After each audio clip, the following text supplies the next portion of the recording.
اعوذ باللہ من الشیطان الرجیم بسم اللہ الرحمن الرحیم۔ تمام ہمارے صحافی دوستوں کی تشریف آوری کا بہت شکریہ۔ ہم حاضر ہوئے تھے حضرت مولانا فضل الرحمان صاحب کی خدمت میں، جماعت اسلامی کا وفد، میاں محمد اسلم صاحب اور دیگر ہمارے صاحب اور ہمارے ڈاکٹر مشتاق صاحب جو آزاد جموں و کشمیر کے امیر ہیں، اور دیگر ساتھی اس میں شریک تھے۔ آپ کو معلوم ہے کہ اس وقت آزاد جموں و کشمیر کی جو صورتحال ہے وہ بہت پریشان کن ہے، تشویشناک ہے، اور جو کچھ پچھلے تقریباً 1 مہینے سے ہو رہا ہے اس نے پورے کشمیر کے عوام کو بھی بلکہ پورے پاکستان کے عوام کو انتہائی کرب میں مبتلا کر دیا ہے، اور اس کے نتیجے میں ایسے خیالات اور امکانات یا خدشات سامنے آتے ہیں کہ جس کے بارے میں سوچنا بھی محال ہے، اس لیے کہ کشمیر کا معاملہ ایسا ہے کہ جو حساس نوعیت کا ہے۔ کشمیر 80 سال سے ہم ایک موقف پر کھڑے ہوئے ہیں، اور ہم نے اس پورے موقف کے نتیجے میں قربانیاں بھی دی ہیں، اور پوری دنیا میں اپنا ایک کیس پیش کیا ہے، اور اقوام متحدہ کی قرارداد کے بعد سے لے کر اب تک ہندوستان کو ڈیفینسو پوزیشن پہ رکھا ہے۔ لیکن وہ معاملات کے جو کچھ مطالبات کی صورت میں پیدا ہوئے، اور حکومت نے اس میں پہلے تو انگیج کیا لوگوں کو، اور پھر اس کے بعد عاقبت نااندیشی کا مظاہرہ کرتے ہوئے معاملات کو بگاڑا، اس سے اس نہج پر چیزیں چلی گئی ہیں کہ اب دھرنا بھی موجود ہے، احتجاج بھی موجود ہے، اور خون خرابہ بھی ہو چکا ہے۔ ایسی صورتحال میں کوئی ایسا قدم جو حالات کو مزید خراب کر دے، جو سیاسی اور مذاکراتی عمل کے علاوہ کیا جائے گا، اس کے نتیجے میں تباہی ہوگی، خرابی ہوگی۔ پاکستان کے لیے بھی یہ درست نہیں ہے، کشمیر کے لیے بھی یہ درست نہیں ہے، بلکہ عوام کے لیے یہ درست نہیں ہے۔ اس لیے ہم یہ چاہتے ہیں کہ عوام کے جتنے ایشوز ہیں، مسائل ہیں، معاملات ہیں، ان کو بات چیت کے ذریعے سے حل کیا جائے، اور دوسری طرف جو جوائنٹ ایکشن کمیٹی اس کے مطالبات ہیں ان کے آئینی حدود میں رہتے ہوئے، پاکستان کے فریم ورک میں رہتے ہوئے تبادلہ خیال اور بات چیت کے ذریعے سے معاملات کو آگے بڑھایا جائے۔ اسی طرح سے جو پیشکش کی گئی، پہلے مولانا فضل الرحمان صاحب نے بھی اور پھر جماعت اسلامی کی طرف سے میں نے بھی یہ کہا کہ ثالثی کی جا سکتی ہے، معاملات کو درست کیا جا سکتا ہے، اور اس پر جو جوائنٹ ایکشن کمیٹی ہے اس نے جب اپنے لانگ مارچ کو بھی ملتوی کیا، اپنے اقدامات کو روکا، تو اس سے ایک امید پیدا ہوئی ہے کہ بات چیت کی جا سکتی ہے۔ ہم نے بھی اپنا ایک اجلاس کیا تھا، اور اس کے بعد کچھ لوگوں کی ذمہ داری لگائی تھی کہ وہ جوائنٹ ایکشن کمیٹی سے رابطہ بھی کریں، اور ان کو اس پر قائل بھی کریں کہ ایسی چیزوں پہ تو ظاہر ہے کوئی بھی بات نہیں کر سکے گا کہ جو پاکستان کے فریم ورک کے علاوہ ہوں گی، لیکن باقی ہر وہ چیز جو عوام کے مفاد میں ہے، پاکستان کے اور آئین کے فریم ورک میں ہے، قانون اور ضابطے کے مطابق ہے، اس پر گفتگو بھی ہو سکتی ہے، اور ان مطالبات کی وکالت بھی ہو سکتی ہے۔ تو بہرحال معاملات آگے بڑھے ضرور ہیں، لیکن دوسری طرف حکومت کی طرف سے ہمیں ابھی انتظار ہے۔ ہم نے اپوزیشن جماعتوں سے بھی رابطہ کیا ہے، اور ان سب کا بھی یہی کنسرن ہے کہ کسی بھی طریقے سے آزاد کشمیر کے حالات کو معمول پہ آنا چاہیے اور بگڑنے سے بچانا چاہیے۔ لہٰذا اب ہم حکومت سے بھی یہ کہتے ہیں کہ وہ آگے آئے اور مسئلے کا پرامن حل تلاش کریں۔ اگر کوئی ایسا ایکشن ہوتا بھی ہے تو بعد میں بھی تو مذاکرات ہی کرنے ہوتے ہیں، تو ضروری ہے کہ ہم نفرتیں مزید جنم دیتے رہیں؟ ہمارے ملک کے حالات میں بہت ساری جگہوں پر یہ پرابلمز موجود ہیں، نفرتیں بڑھ رہی ہیں، فاصلے پیدا ہو رہے ہیں، ٹرسٹ ڈیفیسٹ ہے، اعتماد سازی کا فقدان ہے، اور جگہ جگہ ہم انگیج ہیں۔ ایسی صورتحال میں آزاد جموں و کشمیر جو کہ آزادی کشمیر کا بیس کیمپ ہے، اس بیس کیمپ کو ہم کبھی بھی خراب نہیں کر سکتے، وہاں کے عوام میں ہم نفرت نہیں پیدا کر سکتے۔ اعتماد سازی کا یہ فقدان تباہ کن ہے۔ اس لیے ہم بہت سنجیدگی کے ساتھ اور مخلصانہ طریقے سے حکومت سے یہ بات کہتے ہیں کہ آپ آئیے، اور ایسے سارے لوگ کہ جو بات چیت کر سکتے ہیں، جو معاملات کو حل کر سکتے ہیں اور کروا سکتے ہیں، جن پر اعتماد ہے ان کے ساتھ مل کر حالات کو سدھارنے کی کوشش کیجیے، اور کسی بھی طریقے سے اس عمل سے بچیے جس سے خون خرابہ ہو اور اس کے نتیجے میں معاملات ہاتھ سے نکل جائیں۔ ہم اس موقع پر جوائنٹ ایکشن کمیٹی سے بھی کہتے ہیں کہ اپنے ایسے اقدامات کو مؤخر کرتے چلے جائیں کہ جس کے نتیجے میں انتشار کا یا خون خرابے کا امکان موجود ہے۔ ہمارے پیش نظر عوام ہیں، بچے ہیں، بوڑھے ہیں، جوان ہیں، عورتیں ہیں، ہمارا آزاد جموں و کشمیر ہے، اور کشمیر کے لوگوں کو ہم یہ یقین دلاتے ہیں کہ پورا پاکستان ان کے ساتھ ہے، پورا پاکستان ان کے لیے کھلا ہوا ہے۔ کسی پارٹی، کسی جماعت، کسی سیاستدان، کسی جرنیل، کسی بیوروکریٹ، کسی سے اگر آپ کا کوئی شکوہ ہے تو وہ پاکستان پر آپ محمول نہ کیجئے۔ پاکستان آپ کا ہے، آپ پاکستان کے ہیں، ہم سب آپ کے ساتھ ہیں۔ اس لیے ایسے کسی راستے پر کشمیر کے لوگوں کو بھی نہیں چلنا چاہیے جس سے ہمارا دشمن فائدہ اٹھائے۔ آپ دیکھیں کہ بھارت کتنا خوش ہے اس وقت، ان کو یہ صورتحال کتنی اچھی لگتی ہے۔ یعنی پہلے موضوع بنتا تھا مقبوضہ کشمیر، اور اگر اب بھارت کو یہ موقع ملا کہ وہ آزاد کشمیر پر بات کر رہا ہے تو پھر یہ ہماری کتنی بڑی بد نصیبی ہے۔ اس لیے جو ہو گیا وہ ہو گیا، معاملات کو آگے بڑھایا جائے، اور جتنی چیزیں ایسی ہیں جو فوراً حل ہو سکتی ہیں وہ فوراً حل کی جا سکتی ہیں، وہ فوری کیا جا سکتا ہے، اور جن پر گفتگو جاری رکھنی ہو وہ جاری بھی رکھی جا سکتی ہے۔ تو اس لیے ہم مخلصانہ طریقے سے حکومت وقت سے بھی یہ مطالبہ کرتے ہیں، وزیر اعظم صاحب سے بھی یہ کہتے ہیں، اور تمام اسٹیک ہولڈر سے یہ بات کہتے ہیں کہ وہ اس موقع پر غنیمت سمجھیں اس بات کو کہ سارے لوگ ایسے اس وقت بھی موجود ہیں جو معاملہ حل کروا سکتے ہیں اور امن کو موقع دے سکتے ہیں اور خوشحالی کو لا سکتے ہیں۔ بہت شکریہ۔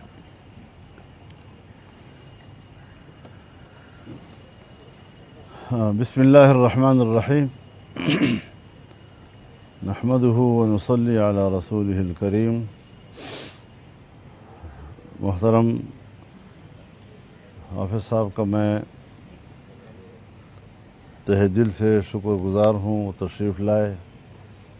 اور انہوں نے ہمیں عزت بخشی۔ جو گفتگو انہوں نے کی ہے میرے خیال میں یہ ہم سب کی ایک ہی آواز ہے۔ میں صرف آج آپ دوستوں کی یہاں تشریف آوری کا فائدہ اٹھاتے ہوئے کچھ تفصیل بیان کرنا چاہوں گا۔ سب سے پہلے جو میرے ساتھ رابطہ کیا وہ محترمہ مشعل یاسین ملک صاحبہ نے کیا، اور ان کے ساتھ ملک صاحب کی اکلوتی بیٹی، جنہوں نے 1.5 سال کی عمر میں اپنے والد کو دیکھا، اور اس کے بعد اب وہ 10 سال سے اوپر ہو گئی لیکن اپنے والد کو نہیں دیکھا۔ ان کے احساسات تھے کہ جہاں پر میرا شوہر اس وقت پھانسی کا انتظار کر رہا ہے اور انڈین جیل میں ہے، جب یہاں کے حالات ان تک پہنچیں گے تو آپ بتائیں کہ ان کے احساسات کیا ہوں گے۔ جس نے ساری زندگی اس کا دل و دماغ، اس کے جذبات، ان کے احساسات پاکستان کے ساتھ جڑے رہے، اور کتنی کشمیر کی قیادت ہے، بالخصوص حریت کانفرنس کی قیادت، جنہوں نے بغیر کسی ایک تحفظ کے مسلسل پاکستان کا ساتھ دیا اور پاکستان کی تحریک کو اپنی تحریک سمجھا۔ ہر تحریک پاکستانی جھنڈے تلے انہوں نے چلائی، ان کے جنازے پاکستان کے جھنڈے میں لپٹ کر گئے، قبروں تک گئے ہیں، اور انہوں نے قدم قدم پر پاکستان زندہ آباد کے نعرے لگائے ہیں۔ آج اس قسم کے حالات اگر پیدا ہو گئے ہیں تو یہ حادثاتی قسم کے حالات ہیں جس کے در پردہ بہت سی وجوہ ہو سکتی ہے، لیکن یہ وہ وقت ہے کہ جو ہمارے عقل و دانش کو اپیل کرتا ہے کہ ہم جذبات سے کام نہ لیں اور عقل و دانش کے ساتھ ہم خوش اسلوبی سے اس معاملے کو حل کریں اور اس کے کوئی اچھے نتائج ہم سامنے لائیں۔ اس حوالے سے جب میں نے اسمبلی میں بات کی تھی تو یہاں ایک بہت بڑا وفد میرے پاس آیا، جس میں سابق صدر آزاد کشمیر جناب سردار یعقوب صاحب بھی موجود تھے، جس میں سابق صدر آزاد کشمیر سردار ابراہیم خان کے بیٹے پوتے سردار حسن ابراہیم صاحب وہ بھی موجود تھے، یہاں ان کے وکلاء جو بار کے صدر تھے ڈسٹرکٹ بار کے وہ بھی موجود تھے، باقی بہت سے معززین اس پورے وفد میں موجود تھے، اور یہ وفد میرے پاس ان لوگوں کا خط لے کر آیا تھا جس میں انہوں نے ہم سے ثالثی کا کردار ادا کرنے کے لیے اپیل کی تھی۔ میں نے ان کی مشاورت کے ساتھ ایک ویڈیو پیغام جاری کیا کہ اگر میں نے ثالثی کا کردار ادا کرنا ہے تو میں اس کار خیر کے لیے تیار ہوں، لیکن مجھے کچھ مہلت بھی چاہیے۔ اگر صبح 23 تاریخ ہے اور 23 تاریخ کو آپ نے اعلان کیا ہے کہ ہم لانگ مارچ کی طرف آگے بڑھیں گے، مزید اگلے اقدامات کا اعلان کریں گے، تو سردست ہمیں یہ جو دھرنا ہے اس کو منسوخ کر دینا چاہیے۔ اس کے جواب میں 24 گھنٹے تو لگ گئے، لیکن بہرحال انہوں نے دھرنا تو برقرار رکھا، لیکن اگلا کوئی قدم انہوں نے نہیں اٹھایا، نہ اس کا اعلان کیا، سب چیزیں مؤخر کر دیں۔ یہ بھی ایک مثبت سوچ کے تحت ایسا کیا گیا ہے، اور ایک موقع انہوں نے فراہم کیا ہے کہ کسی قسم کے خون خرابے سے بچ کر ہم اگر کوئی معاملے کو سیاسی طور پہ حل کر سکتے ہیں۔ میں نے اس حوالے سے اسمبلی میں بھی بات کی، پرائم منسٹر صاحب کے آفس کو بھی میں نے اپنی صورتحال سے آگاہ کیا، اور وہ بھی اس وقت مشاورت میں مصروف ہیں۔ جب تک دونوں طرف کی مشاورت مکمل ہو کر ہم تک کوئی بات نہیں پہنچتی، ہم منتظر رہیں گے اگلے کوئی قدم اٹھانے سے۔ لیکن ان حالات میں پاکستان کے تمام سیاسی قیادت، کشمیر کی تمام سیاسی قیادت وہ اس وقت تشویش میں ہے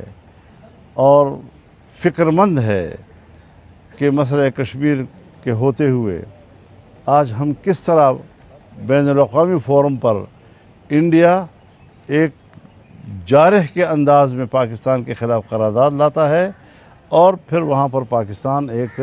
دفاعی پوزیشن لے لیتا ہے۔ 78 سال میں جو پاکستان کی پوزیشن تھی وہ یکسر کیوں تبدیل ہو گئی؟ ان ساری چیزوں کو ہم نے سنبھالنا ہے اور صورتحال کو وہیں لے جانا ہے کہ جہاں پر تھا۔ ہاں، اگر کشمیریوں کے مسائل ہیں، چارٹر آف ڈیمانڈ ہے، اب اگر حکومت یہ کہتی ہے کہ ہم نے تو ان کے سارے مطالبات مانے ہیں، تو یہ بات بھی آن ریکارڈ ہے کہ حکومت نے پھر ان کی اسی کمیٹی کو کالعدم بھی قرار دیا، پھر اسی کمیٹی کے ساتھ معاہدات اس کو بھی منسوخ کیا، پھر جتنے مطالبات انہوں نے تسلیم کیے تھے ان کو منسوخ کرنے کا نوٹیفیکیشن بھی جاری کیا۔ صورتحال اس وقت یہ نہیں ہے کہ ہم کہیں کہ حکومت یہ مان چکی ہے، یہ مان چکی، حکومت جو مان چکی اس سب کو منسوخ کر چکی ہے۔ لہذا گورنمنٹ کو دوبارہ اس بات پر آمادہ ہونے کے لیے ضروری ہے کہ وہ ہمیں اپنی پوزیشن بتائیں تاکہ اس میں ہم ایک اچھا مثبت کردار ادا کر سکیں اور مسئلے کے حل کی طرف ہم جائیں۔ مسئلہ کشمیر بہت نازک اور حساس ہے، خیبر پختونخوا ہو، بلوچستان ہو، اور پھر اب کشمیر کی بھی یہ صورتحال بن جائے تو پاکستان کا مستقبل کیا ہوگا؟ اس حوالے سے ہر پاکستانی شہری فکر مند ہے، اور صرف ہمیں قوت کی بنیاد پر فیصلوں سے گریز کرنا چاہیے اور عقل مندی کی بنیاد پر ہمیں فیصلوں کی طرف جانا چاہیے تاکہ ایک مشاورت کا ماحول ہو، ہم ان کی سنیں، وہ ہماری سنیں، اور مجھے اللہ پر بھروسہ ہے کہ جب ہم نیک نیتی کے ساتھ ایک دوسرے کے ساتھ بیٹھیں گے تو کوئی نہ کوئی راستہ اللہ نکالے گا۔ مولانا صاحب، آپ نے خود ذکر چونکہ کر دیا ہے کہ حکومت کی جانب سے بھی کچھ اقدامات ابھی تک اس طرح نہیں لیے گئے، ورنہ شکوہ وہ کر رہے تھے وہاں سے کشمیر میں، ہم خود گئے ہیں کوریج کے لیے، کہ ہمیں ہی صرف کہا جا رہا ہے کہ آپ دھرنا ختم کریں یا پیچھے ہٹ جائیں، حکومت سے کوئی نہیں پوچھ رہا کہ آپ ہمارے خلاف جو مقدمات ابھی نئے مقدمے قائم کر دیے ہیں یا وہ، لیکن آپ نے یہ ذکر کر دیا ہے۔ اصل اس میں ایک اور چیز آ رہی ہے کہ جس طرح محمود اچکزئی نے کہا کہ حکومت ایک طرف سے ایک حکومت کرش کرنا چاہتی ہے اور دوسری طرف دوسری حکومت ان کے ساتھ بات کرنا چاہتی ہے، یہ کون سی دو حکومتیں متوازی چل رہی ہیں کہ کرش بھی کرنا چاہتی ہے ایک دوسری؟ دیکھیے، ہمیں اس وقت اس چیزوں سے بالا تر ہو کر بات کرنی ہے۔ ہم نے حکومت کو دو حصوں میں تقسیم نہیں کرنا۔ حکومت کو دو حصوں میں تقسیم کرنا تو یہ تو پھر میرے خیال میں کوئی غیر ضروری سی بات ہو جاتی ہے۔ سنجیدہ ہو کر ہمیں اس معاملے کو زیر بحث لانا ہے۔ میں اپوزیشن میں ہوں، میں حکومت کے ساتھ اس وقت بیان کی حد تک، میرے بیان وہ دیکھ رہے ہیں، ان کا کوئی بیان ہو تو میں دیکھ رہا ہوں، پیغام کوئی ہمارا چلا جاتا ہے، کوئی ان کا آ جاتا ہے، لیکن کشمیر کے لیے میں وہ سارے حدود عبور کر کے ان کے ساتھ براہ راست گفتگو کرنے کے لیے بھی تیار ہوں۔ مولانا، آپ نے جیسا کہ خود ظاہر آپ ساکسی کے لیے آپ نے پیشکش کی، لیکن جو کشمیر کی اس وقت موجودہ صورتحال ہے وہ صرف پاکستان میں یا انڈیا میں نہیں دیکھی جا رہی، بلکہ جو انٹرنیشنل ورلڈ ہے وہاں پہ بھی بہت زور و شور سے یہ مدعا اٹھایا جا رہا ہے۔ برطانیہ کے پارلیمنٹ اسکیئر پر ایک بہت بڑا احتجاج ہوا، اسی طرح سے سوئٹزرلینڈ میں ہوا، امریکہ میں ہوئے، تو ایک پوری دنیا میں یہ ایک بڑا نیگیٹو میسج آ رہا ہے۔ آپ بارہا حکومت کو جیسے آپ پیغام دے چکے ہیں، حافظ صاحب کی طرف سے بھی یہ خبر سامنے آئی تھی کہ وہ بھی آئندہ کچھ گھنٹوں میں وزیر اعظم سے ملاقات کرنے جا رہے ہیں، تو حکومت آخر کیوں کر سنجیدہ نہیں ہو رہی، جبکہ آفیشیلی حکومتی اعداد و شمار کے مطابق 24 کے قریب لاشیں گر چکی ہیں، کئی سارے لوگ لاپتہ ہیں، پورا کشمیر بند ہے، اس کے باوجود یہ نان سیریسنس کیوں دکھائی؟ یہ آپ نے بڑا اچھا سوال کیا کہ پوری دنیا میں جو کشمیری ڈائسپورا ہے وہ اس کا بڑا کردار ہے تحریک آزادی کشمیر میں، اور پوری دنیا میں وہ قضیہ کشمیر کے وکیل ہیں، اور ہر محاذ پر، ہر فورم پر وہ دنیا میں لڑ رہے ہیں، بات کر رہے ہیں۔ سو یقیناً ان کی بھی جذبات ہیں، ان کا بھی رد عمل آ رہا ہے اور مزید آئے گا، لیکن میں ان سے بھی اپیل کرنا چاہتا ہوں کہ یہاں جو مقامی صورتحال ہے اس پر مثبت اثرات کے لیے کردار ادا کریں۔ ایسے کوئی ایک الگ سی لائن لینا کہ جس سے یہاں پر جو گفتگو چلے گی یا بات چیت ہوگی یا معاملات طے ہوں گے، اس پر اس کے کوئی منفی اثرات مرتب نہیں ہونے چاہیے۔ مولانا صاحب، یہ بتائیں کہ پیپلز پارٹی، آپ خود ایک سینئر سیاستدان بھی ہیں اور آپ کی بات کا بڑا وزن ہوتا ہے، یہ بتائیے گا کہ جب تک یہ تحریک عوامی نوعیت کے مسائل پر، 3 نکات پر تو صحیح چلتی رہی، لیکن ہم نے دیکھا کہ اسی دھرنے کے دوران جو باتیں، جو بیانات سامنے آئے، اس کے بعد یہ کشیدہ صورتحال کی طرف لے گئی۔ آپ کیا سمجھتے ہیں کہ جو وہاں کمیٹی کے ذمہ داران ہیں، کیا ان کی ذمہ داری نہیں بنتی کہ اسٹیج آپ نے ایسے لوگوں کے حوالے کیا جنہوں نے آپ کی تحریک کے رخ کو موڑنے کی کوشش کی؟ کیا کہیں گے؟ آخر مسئلہ جو بگڑا ہے تو کوئی تو اس کی وجہ ہے، سو ہم نے اس بگاڑ کو ٹھیک کرنا ہے نا۔ یہ تو ہم نہیں کہہ سکتے کہ خود بخود ہی دیکھے ہم ایک دوسرے کو، ہم بیٹھے ہوئے ہیں آپس میں، محبت سے ہم بات کر رہے ہیں، آپ سوالات کر رہے ہیں، ہم جوابات دے رہے ہیں، خدا نہ کرے کوئی ایسی صورتحال بن جاتی ہے تو اس کا کوئی سبب ہوگا، کوئی وجہ ہوگی، پھر اس کے بعد ہم نے فوری طور پر جو ہے تو ڈنڈے تو نہیں اٹھانے،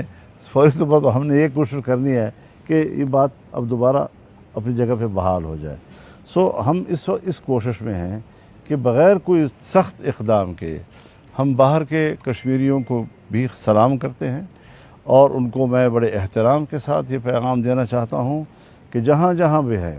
اور ساری زندگی انہوں نے کشمیر کی آزادی کے لیے جو کردار ادا کیا ہے، جس طرح انہوں نے تحریک آزادی کشمیر کو سپورٹ کیا ہے، اس کی وکالت کی ہے، اور پاکستان اور کشمیری ہر جگہ جہاں جہاں بھی ہے آپس میں رابطے میں رہے ہیں، سو اس کے آج بھی ان حالات کے اوپر مثبت اثرات کے ہم ان سے توقع رکھتے ہیں. ایسی کسی بیان سے احتراز کرنا چاہیے کہ جس کے منفی اثرات مرتب ہوں. یہاں کے لوگ جو ہیں وہ صلح کی طرف جا رہے ہوں اور کوئی ایسی بات ہو جائے کہ صلح کی طرف بڑھنے والا قدم جو ہے وہ کہیں رک جائے, تو کسی طرف سے بھی ایسے کوئی نئے اقدام کی گنجائش نہیں ہے کہ ہم صلح کی طرف بڑھتے ہوئے قدم جو ہے وہ رک جائیں یا وہ پسپا ہو جائیں. اچھا مولانا صاحب یہ بتائیں کہ ایک طرف احتجاج چل رہا ہے, اتنی تحریک بھی چل رہی ہے, لوگ جو ہیں وہ اتنا زیادہ احتجاج میں ہے, دوسری طرف الیکشن کا بھی اعلان کر دیا گیا. پیپلز پارٹی پہلے بھی مطالبہ کر چکی ہے کہ الیکشن جو ہیں وہ ڈیلے کیے جائیں. آپ کے خیال میں یہ الیکشنز جو ہیں وہ اپنے وقت پہ ہو سکتے ہیں؟ اور دوسرا اثر جو ابھی کابینہ کے وزراء کی جانب سے بیانات آ رہے ہیں اور حکومت کی طرف سے جو نام سنجیدگی دکھائی دی جا رہی ہے, اس کو آپ کس طرح دیکھ رہے ہیں یہ ساری چیزیں؟ دیکھیے, میں اب ان خاص حالات کے ماحول میں کیا ہونا چاہیے میں اس پر تو بات نہیں کر سکتا, لیکن بہرحال الیکشن اپنا ایک خاص ماحول